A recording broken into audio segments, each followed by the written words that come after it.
The morning sky was pale and quiet when a young man named Ryan decided to go hiking with his dog, Max. Ryan lived in a small mountain town surrounded by tall pine trees and mist-covered hills. He often went hiking to clear his mind and enjoy the fresh air. Max, a loyal brown dog with a sharp nose and endless energy, loved these trips more than anything. That day, Ryan chose a new trail that led deeper into the woods, farther than he had ever gone before. The ground was damp from last night's rain, and the scent of pine and soil filled the air. The forest was calm except for the sound of birds calling and the soft crunch of Ryan's boots on the path. As they walked, Max ran ahead, wagging his tail and sniffing around every bush and fallen log. Ryan smiled and followed, holding a small backpack filled with water, snacks, and a flashlight. He planned to reach a small hill that locals called Whisper Hill before noon, then return home. After an hour of steady hiking, they reached a clearing surrounded by tall trees. Max began barking near a patch of uneven ground covered with moss and ferns. Ryan frowned and walked over. "What is it, boy?" he asked, crouching down. Max dug furiously with his paws, kicking up dirt and small rocks. Something metallic glinted beneath the soil. Ryan brushed away more dirt, revealing what looked like a piece of rusted metal. At first, he thought it was just an old can or farming equipment. But as more of it appeared, he realized it was larger and smoother than any tool. Curiosity took over. Ryan knelt beside Max and started clearing more dirt with his hands. The metal surface was cold and curved, almost like part of a wing. His pulse quickened as strange markings appeared beneath the mud. Letters and numbers, faded but still visible, were printed on the side. Ryan stared at it, confused. "This looks like part of an airplane," he whispered. He stood up and looked around. There were no airports or military bases anywhere near this forest. The nearest town was miles away. Why would a plane be buried out here? Max barked again and began digging on the other side of the metal piece. More of the structure came into view. A rounded edge, a broken propeller, and a section of the fuselage crushed by the weight of earth and roots. Ryan stepped back, heart pounding. It wasn't just a part of a plane. It looked like an entire warplane buried beneath the ground. He took out his phone and snapped a few pictures, but there was no signal in the area. The forest was too thick for any reception. Ryan took a deep breath and looked at Max, who sat proudly beside his discovery. "Good boy," Ryan said softly. "You found something big." He decided to mark the spot with a red ribbon from his backpack and return with help. But before he could leave, he noticed something strange. Near the edge of the wreckage, a small piece of fabric was sticking out from under the dirt. It looked old, torn, and covered in mud. Carefully, Ryan pulled it free. It was part of a jacket sleeve, faded green with a military-style patch on it. His stomach tightened. He realized what that meant. This wasn't just any old plane. It was a military aircraft. And somewhere inside that wreckage there might still be a pilot. Ryan swallowed hard. He knew he couldn't just walk away. He looked around the area again. The forest was silent except for the wind moving through the leaves. Max whined softly, sensing his owner's unease. "All right," Ryan murmured. "Let's see how far this goes." He found a sturdy branch and used it to push aside more soil and roots. Soon he uncovered more of the wing, along with what looked like the cockpit area. The glass canopy was cracked but still mostly intact, covered in dirt and moss. Through the grime, Ryan could just make out the faint outline of a seat inside. The air felt heavy and the forest seemed to grow quieter. Ryan leaned closer to the glass and wiped it with his sleeve. What he saw made him freeze. Inside the cockpit sat a skeleton still strapped into the seat. The remains were dressed in what had once been a pilot's uniform, the same green fabric as the torn sleeve he had found earlier. The helmet was cracked, but the insignia on the side was still visible, an old emblem of the Royal Air Corps, used during the Second World War. Ryan staggered back, breathing hard. His mind raced with questions. How had a warplane from the 1940s ended up here, buried under a forest that had no record of any crash? He took another look at the markings on the side of the plane. Faded letters spelled out part of a name, Hawk 9. It seemed to be a fighter aircraft, not a transport one. He realized this discovery was far more than just an old wreck. It could be a lost piece of history. Ryan's first instinct was to report it, but his phone still showed no signal. He decided to hurry back to town. As he packed up his things, Max started barking again, this time more urgently. Ryan turned. Max stood near the tail of the plane, growling softly. The ground there looked disturbed, as if something had been recently dug up or moved. Ryan frowned. The rest of the wreck was covered with decades of soil, but this section seemed newer. He knelt down and brushed away the loose dirt. Underneath, he found a small metal box half buried. It looked out of place, shiny, not rusted like the plane. The box was locked, but there was a small emblem on top, the same as the one on the pilot's helmet. Ryan lifted it carefully. It was surprisingly light. He felt a chill as he turned it in his hands. Someone must have placed it there long after the crash. He looked toward the direction of the town. It was already late morning and the shadows were shortening. He decided to take the box with him for safety. Maybe it held flight records or personal items that could identify the pilot. As he started walking back down the trail, he couldn't shake the feeling that someone had been there before him. Someone who knew about this buried plane but never told anyone. Max trotted beside him, glancing back every few steps toward the clearing. The forest seemed to whisper faint sounds as the wind passed through the trees, almost like distant voices. Ryan tightened his grip on the metal box and whispered, "We'll find out who you were. I promise." When he finally reached the edge of the forest, the sun had climbed high, casting golden light through the branches. Ryan glanced once more at the red ribbon he had tied around a tree to mark the spot. Something about the whole discovery felt unreal. He had gone hiking to enjoy a quiet morning with his dog, and instead, he had uncovered a secret buried for decades. But he didn't yet know that what he had found was only the beginning. The truth behind that warplane, and the man who flew it, would soon shake the entire town and draw attention from people far beyond their small mountain valley. Ryan looked at Max and said quietly, "Good work today, buddy." Max wagged his tail, unaware that his simple digging had just uncovered a mystery that would change everything. Ryan walked back into town with the metal box held tightly in his backpack. The sky had turned bright blue, and the forest behind him looked peaceful, as if it had never hidden anything strange. But Ryan's thoughts were racing. He couldn't stop thinking about the skeleton inside the cockpit, the faded uniform, and the strange box that looked far too new to belong to a plane from the 1940s. When he reached his small house near the town's edge, Max immediately curled up on the porch, tired from the long hike. Ryan went inside and placed the box on his wooden table. It had no visible opening except a small keyhole. The emblem on top, a pair of wings around a sword, was the same one he had seen on the pilot's helmet. He sat down and stared at it. "What were you doing out there?" he murmured. He wanted to open it right away, but decided to take pictures first. He took out his phone, which now had a signal, and snapped a few photos of the box, the emblem, and the torn sleeve he had kept. Then he sent a message to a friend, Mark, who worked at the local museum. The message read, "You won't believe what I found in the forest. Looks like a buried warplane. Can you come over?" Mark replied after a few minutes, "Are you serious? A warplane? I'll be there in 20. While waiting, Ryan tried to clean the box gently. It was made of a dark metal, smooth and heavy. When he tilted it, he thought he heard something shifting inside. That made him even more curious. Soon Mark arrived, slightly out of breath from the quick walk from town. He was a tall man with a kind face and glasses, always interested in old relics. When Ryan showed him the box, Mark's eyes widened. "Where did you find this?" he asked. Ryan told him everything: the hike, Max's digging, the markings on the plane, the skeleton, and finally the discovery of the box. Mark listened closely, his expression growing more serious with each detail.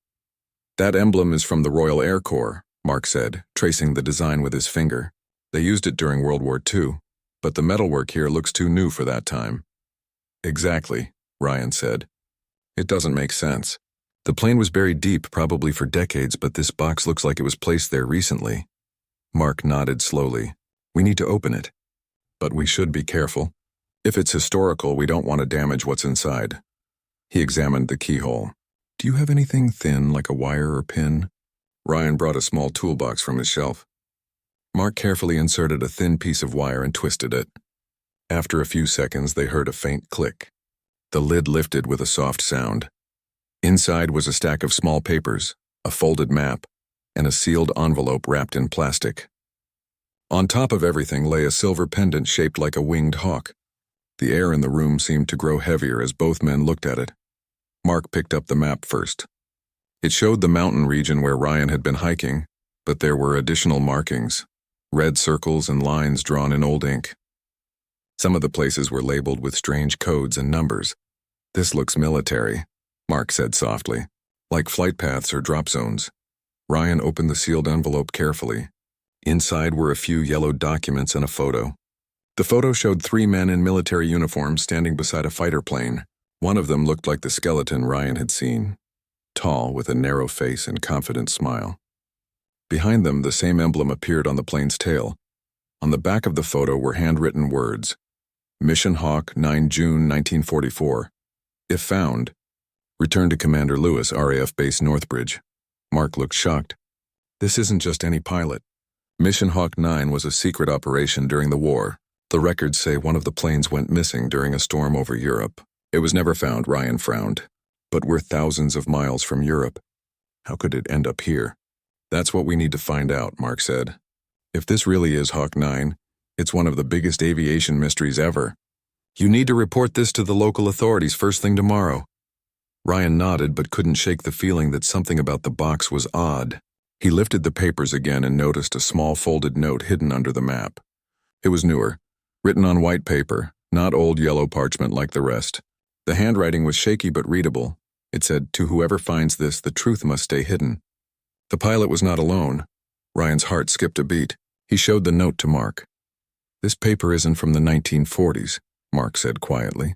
"Someone added it later." The 2 men sat in silence, listening to the faint ticking of the wall clock.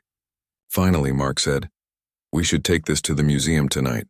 I'll lock it in the secure archive room. Tomorrow we can call the police and maybe the Air Force Historical Department." Ryan agreed. They packed everything carefully and left for the museum, a small brick building near the town square. The streets were calm and nearly empty. When they arrived, Mark unlocked the side door and led Ryan to a back room filled with glass cases and metal cabinets. They placed the box on a table under the bright lights. Mark documented each item, labeling them with tags. When he reached the pendant, he paused and turned it over. There were letters engraved on the back. "For AL, may the skies guide you home." "Who's AL?" Ryan asked. "Could be the pilot's initials," Mark said. "Maybe Andrew Lewis or Alan Lee. Hard to say without more records." They were about to leave when Ryan noticed something strange through the museum's window. A black car had parked across the street. 2 men in dark coats were standing beside it, looking toward the building. "Mark," he said quietly, "do you see that?" Mark looked out and frowned. "I don't recognize them. Maybe just tourists?" Ryan wasn't sure. The men stood too still, their faces hidden by hats. One of them seemed to be holding a device, possibly a phone or camera. When they noticed Ryan watching, they turned and got back into the car. The vehicle drove away slowly into the night. Mark locked the museum door firmly. "We'll deal with that tomorrow. For now, let's keep everything safe here." Ryan nodded but felt uneasy as he walked home. The cool night air did little to calm him. The image of those men stayed in his mind. When he reached home, Max was waiting at the door, tail wagging. Ryan patted his head and sat on the porch, staring at the dark forest in the distance. He wondered who had written the note in the box and why they wanted the truth to remain hidden. The next morning, Ryan woke early and went to the museum to meet Mark again. But when he arrived, he saw police cars parked outside and people gathering around the entrance. His heart sank. He pushed through the crowd and found an officer at the door. "What happened?" Ryan asked. The officer looked at him with a serious expression. "There was a break-in last night. Someone took a metal box from the storage room." Ryan's chest tightened. "The box was stolen?" "Yes," the officer said. "And whoever did it knew exactly what they were looking for." Ryan stepped back, feeling a chill run down his spine. He glanced toward the forest again. The mystery had just grown deeper, and he had a feeling that whatever truth the note spoke of was far more dangerous than he had imagined. The morning air was heavy with tension as Ryan stood outside the museum. Police officers were walking in and out of the building, their radios crackling and their faces serious. The crowd of curious townspeople whispered among themselves, trying to guess what had happened. Ryan's mind was spinning. The box that he and Mark had found in the buried warplane was gone, and with it the answers they were just beginning to uncover. Mark came out of the museum looking pale and shaken. His glasses were slightly crooked and his hands trembled as he spoke to Ryan. "They broke in through the back window," he said quietly. "The security camera was cut off. They went straight to the storage room and took only the box. They didn't touch anything else." Ryan felt a knot form in his stomach. "So they knew exactly what they were after." Mark nodded. "Yes, this wasn't random. Whoever they were, they've been watching us since we found it." Ryan remembered the two men in the black car last night. "I think I saw them," he said. "Two men in coats standing across the street. They drove away when I noticed them." Mark looked alarmed. "Then we're being followed. They must have tracked us from the forest." The police began asking questions. Officer Patel, the lead investigator, approached them. She was calm but firm, with sharp eyes that seemed to read every expression. "You're Ryan, right?" she asked. "Mark told me you're the one who found the plane." Ryan nodded. "Yes, it's buried deep in the forest. I marked the location. We'll send a team to investigate it today," she said. "But I need to know exactly what was inside that box."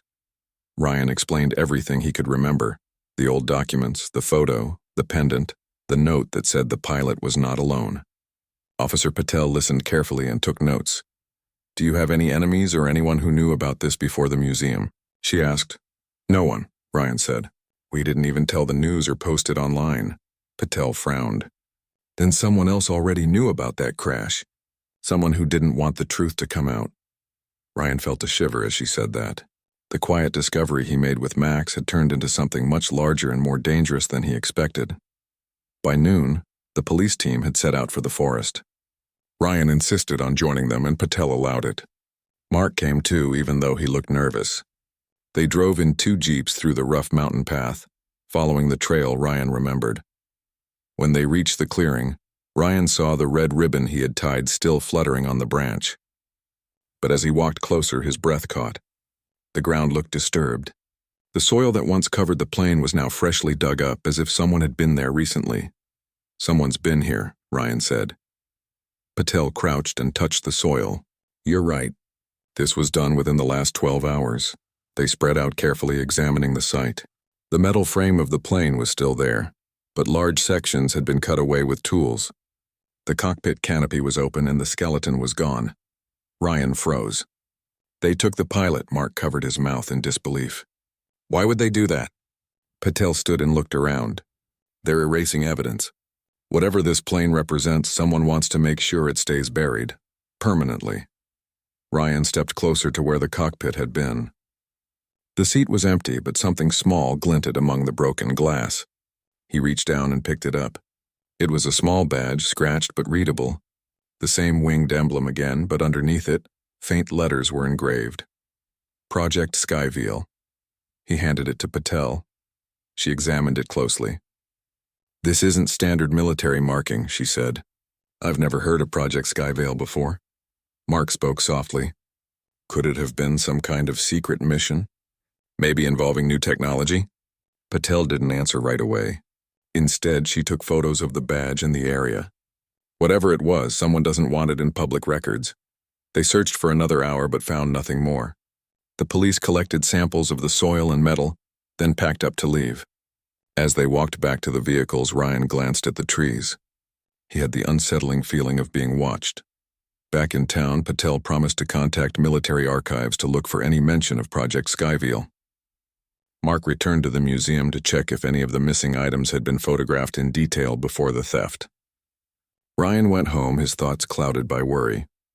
That evening, as the sun sank behind the mountains, Ryan sat on his porch with Max lying beside him.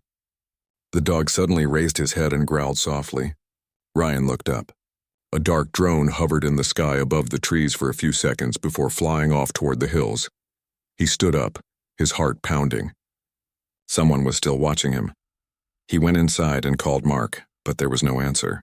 He tried again. Still nothing. Unease spread through him. Mark was always quick to answer his phone. Without wasting time, Ryan grabbed his jacket and headed toward the museum. When he arrived, the front lights were off. The street was quiet, but the side door of the museum was slightly open. Ryan stepped inside cautiously. The hallway smelled faintly of dust and metal. He called out, "Mark? Are you here?" No reply came, only the faint hum of the air vents. He walked toward the back room where they had opened the box 2 nights ago. The lights flickered for a second as he entered. The cabinets were open, papers scattered across the floor. Then he saw Mark lying beside the table, unconscious but breathing. Ryan rushed to him and checked his pulse. It was steady, though Mark's face was pale. On the table beside him lay a small piece of paper. Ryan picked it up and read the words written in black ink. "Stop digging.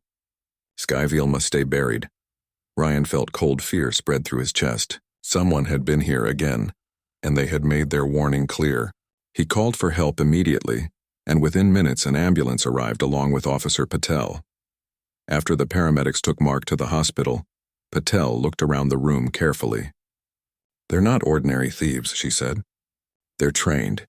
They move fast, leave no trace, and know what to take." Ryan clenched his fists. "They can scare us, but I'm not stopping." "I want to know what happened to that pilot and why his plane was here." Patel looked at him thoughtfully. "Then you'll need to be careful. If you're right, this could involve more than missing war records. You may be dealing with a cover-up." The next day, Ryan visited Mark in the hospital.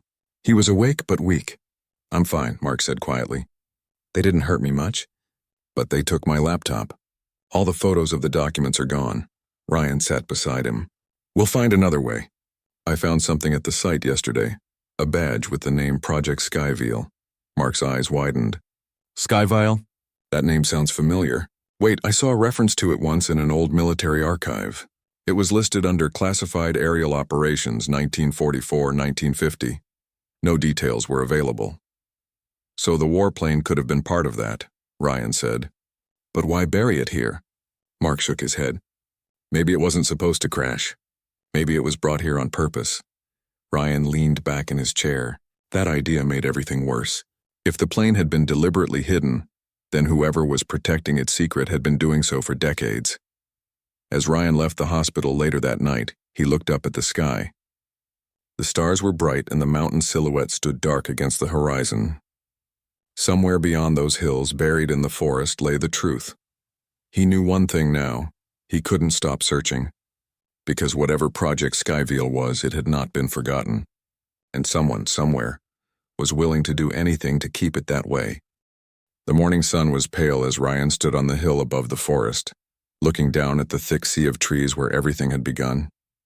It had been 3 days since the museum break-in and the town had started to calm down, but Ryan's mind had not. He kept replaying the warning note, the name Project Skyville, and the faces of the 2 strangers by the black car. He felt that something very old and very secret was trying to stay hidden, and he had stepped right into the middle of it. Mark was still in the hospital, recovering slowly. Officer Patel had promised to protect him, and to keep an eye on Ryan too. Yet Ryan knew the police could not guard him forever. Whoever was behind this was skilled and well-equipped. If they wanted to silence him, they could. He needed to know the truth before anyone else did. Ryan went home and spread a map of the mountain region on his table. He marked the crash site again, then compared it to the one drawn on the old map from the stolen box. The lines and symbols from that map had shown more than one circle. There were 3 marked zones within a few miles of the main site. Ryan realized that the buried warplane might not have been alone. He decided to check the other locations. Maybe they still held clues. Before leaving, he packed food, a flashlight, a rope, and a small camera. Max followed him, wagging his tail, ready for another adventure. Ryan patted his head. "All right, buddy. Let's see what else they tried to hide." The path through the forest was quiet except for the soft crunch of leaves under his boots. When he reached the first marked zone on the old map, the ground looked ordinary, just wild grass and scattered stones. But when he looked closer, he noticed a strange pattern. The plants were growing in a circle, greener than the rest, as if the soil underneath was different. Ryan knelt down and began digging with his hands. After a few minutes, Max joined in, pushing dirt aside. Soon Ryan's fingers hit metal again. It was smaller than the plane wreck, shaped like a box or container. He brushed away the dirt and uncovered what looked like an old crate sealed with heavy bolts.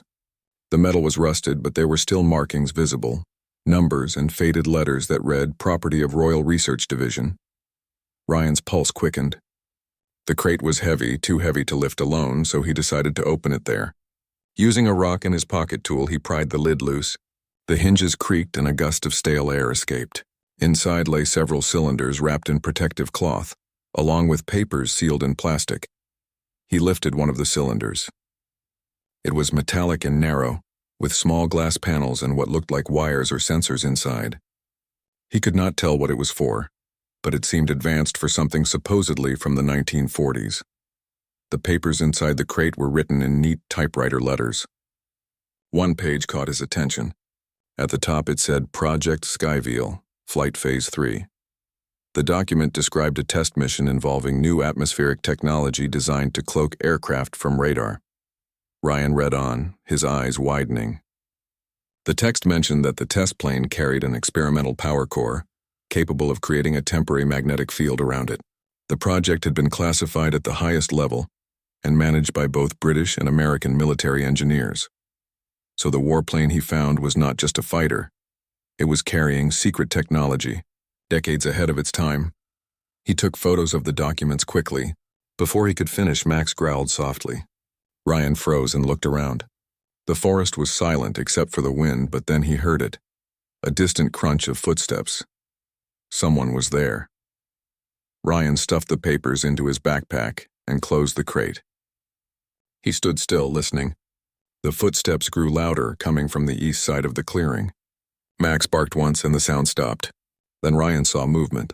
A man in a dark jacket stepping out from behind a tree. He was tall, with calm eyes and a small device in his hand. "Ryan Hale," the man said firmly. "Please don't move. You're holding property that doesn't belong to you." Ryan took a step back. "Who are you?" The man showed an identification badge, though Ryan could not read it clearly from a distance. "I'm with a government investigation branch. The items you found are part of a classified military project. You need to hand them over for national security reasons." Ryan narrowed his eyes. "If you're really from the government, show me proof." "What branch are you from?" The man's tone hardened. "That information is restricted. I'm not here to argue. Give me the documents and come with me." Ryan could tell something was off. The man was too tense and the badge looked new, almost printed. He shook his head. "No, not until I know what's really going on." The man sighed and stepped closer. "You don't understand. That plane wasn't supposed to be found. It carries something that can't be exposed. Hand it over before it's too late." Ryan backed away slowly, clutching his backpack. Max stood growling beside him. "If it's that dangerous," Ryan said, "then why are people breaking into museums and attacking historians to hide it?" The man's face darkened. "You're already in too deep." Ryan turned and ran. Max bolted beside him, barking. The man shouted, but Ryan didn't look back. He sprinted through the forest, dodging branches and roots, his heart pounding. He could hear the man chasing him, twigs snapping under heavy boots. After several minutes, Ryan spotted a narrow ravine ahead. He slid down the slope and hid behind a fallen tree, pulling Max close. The forest grew quiet again except for their breathing. He waited several long moments. The footsteps faded, then disappeared. When he was sure it was safe, Ryan pulled out his phone and snapped photos of the crate, the strange cylinders, and the documents he had taken. Then he turned on his GPS and marked the exact coordinates of the site. He knew he had to share this with someone he trusted completely. He made his way back toward town by a different path, staying off the main trail. When he reached home, the sun was setting behind the hills, painting the sky orange and red. He went straight inside and locked the door. He sent the photos and coordinates to Officer Patel, along with a message. "I found another crate connected to the warplane. Someone tried to take it. Please come quickly," she replied a few minutes later.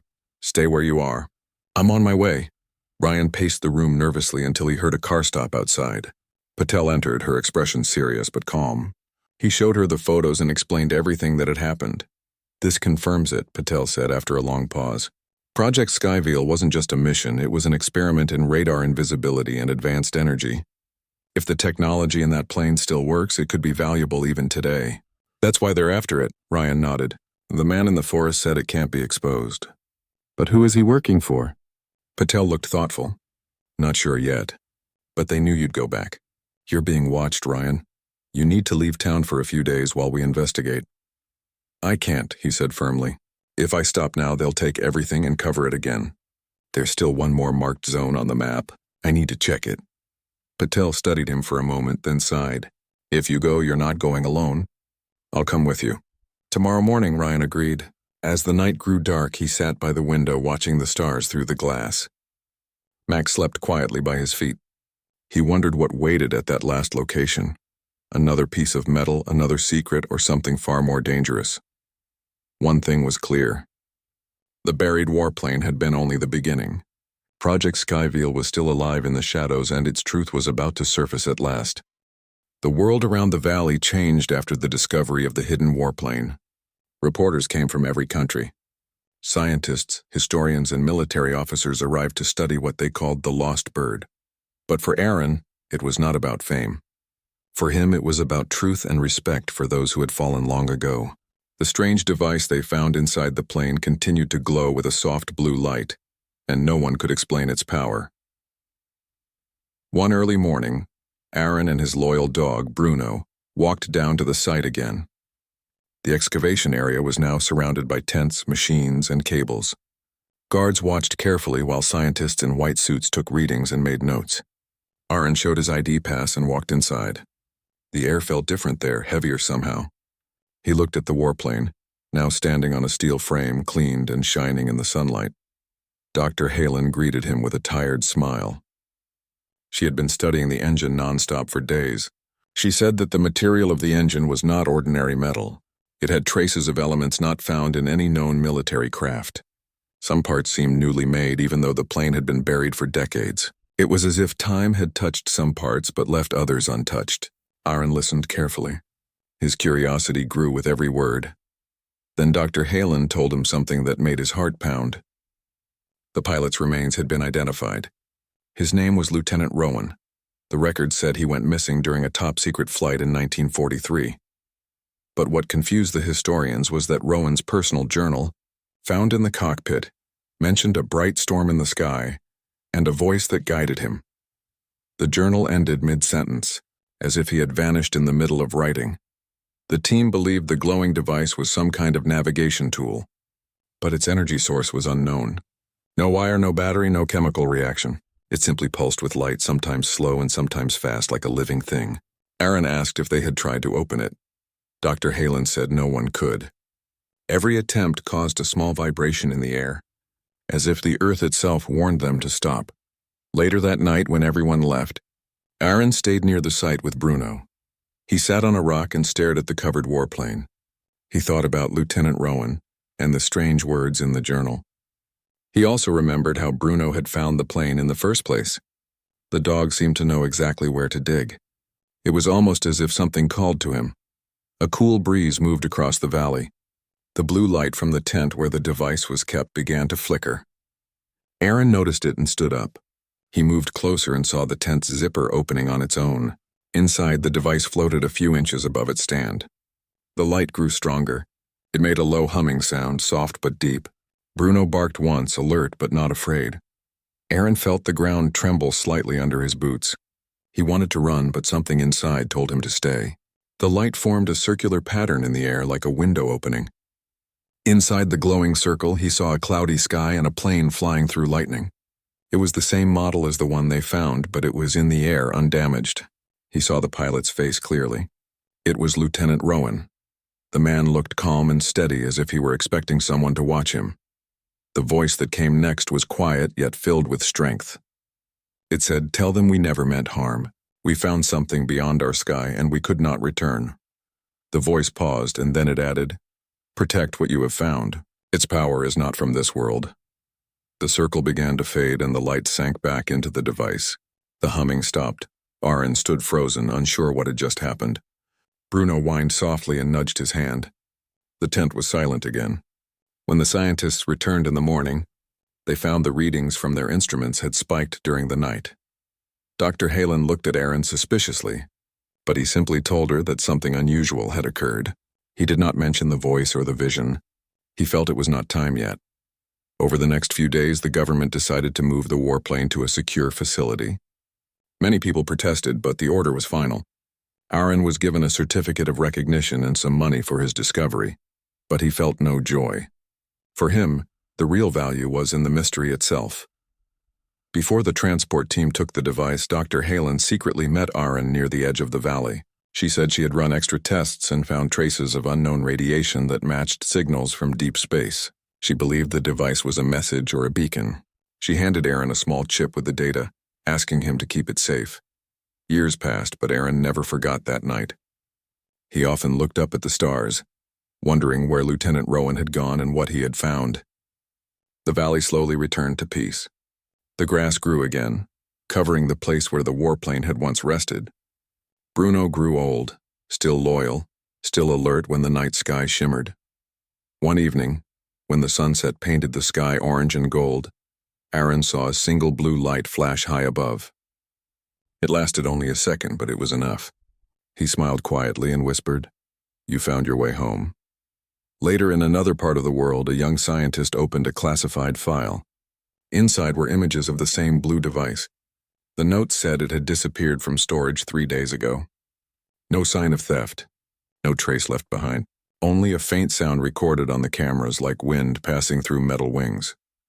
In the mountains, far from cities, Aaron stood once more at the hiking trail where everything began. He placed a hand on Bruno's head and looked toward the valley. Life had changed, but the memory stayed. He knew some secrets were meant to be kept not to hide fear, but to honor those who came before. As the stars appeared one by one, Aaron walked home. Behind him, a faint blue light glowed for a moment in the tall grass and then faded away, leaving only the calm sound of the wind and the quiet earth holding its mysteries once again. The truth had stunned everyone, but for Aaron it had also awakened something deeper, a respect for the unknown and a belief that not every secret needed to be solved, only remembered.